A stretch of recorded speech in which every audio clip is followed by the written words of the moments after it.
Paix dans vos maisons, bien-aimés. Nous continuons toujours avec le groupe de dons des révélations. Et le troisième, c'est le don de la parole de connaissance.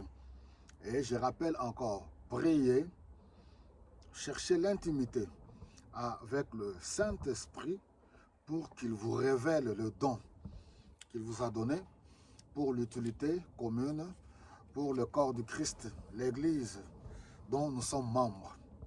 Donc ne négligez pas cela, bien-aimé. La vie chrétienne, c'est une grande responsabilité. Alors ici, on nous dit que le don de parole de connaissance, c'est cette capacité où Dieu donne à un chrétien une connaissance qui va traiter des faits ou des informations.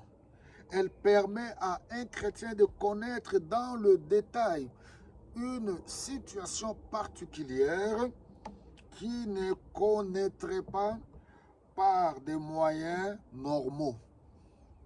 Est-ce que nous comprenons? Une situation particulière dont tu n'as pas été présent, mais tu as tous les détails. Ce n'est pas un homme qui te les révèle. On ne te l'a pas raconté, mais c'est l'Esprit de Dieu.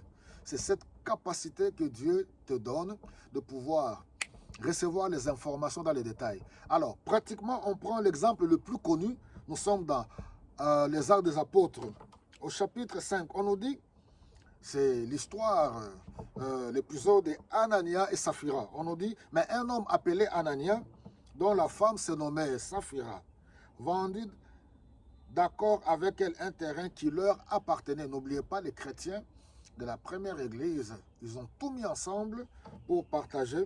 Alors, il garda une partie de l'argent pour lui et alla remettre le reste aux apôtres. Sa femme le savait.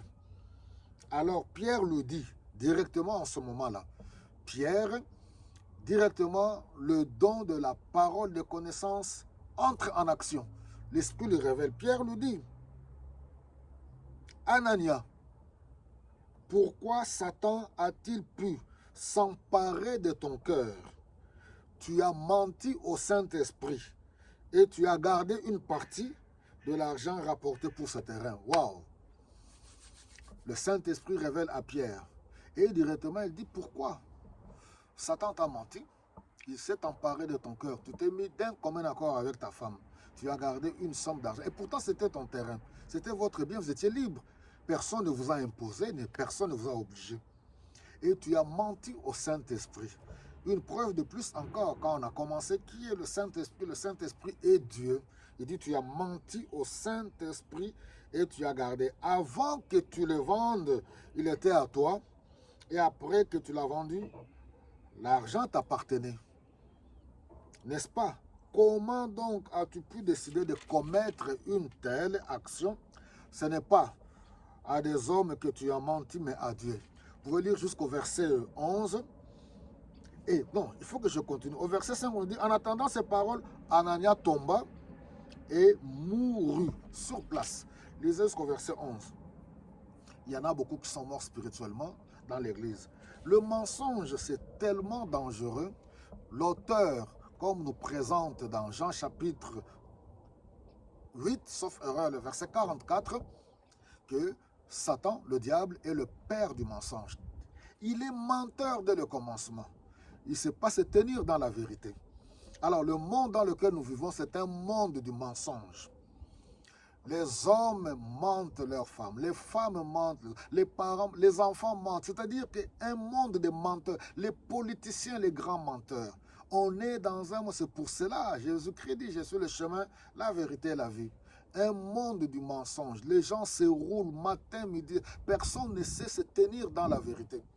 Dire ne fût-ce qu'une petite vérité. Et l'Église n'est pas non plus épargnée. Il y a des hommes de Dieu, des menteurs qui mentent du haut de la chair. Il y a des frères et sœurs qui donnent de faux témoignages. Et c'est pour cela que Dieu a voulu équiper l'Église. Le Seigneur avait dit aux apôtres, aux 120, ne quittez pas Jérusalem, restez là jusqu'à ce que l'Esprit descendra. Pourquoi? Afin que vous puissiez être des vrais témoins.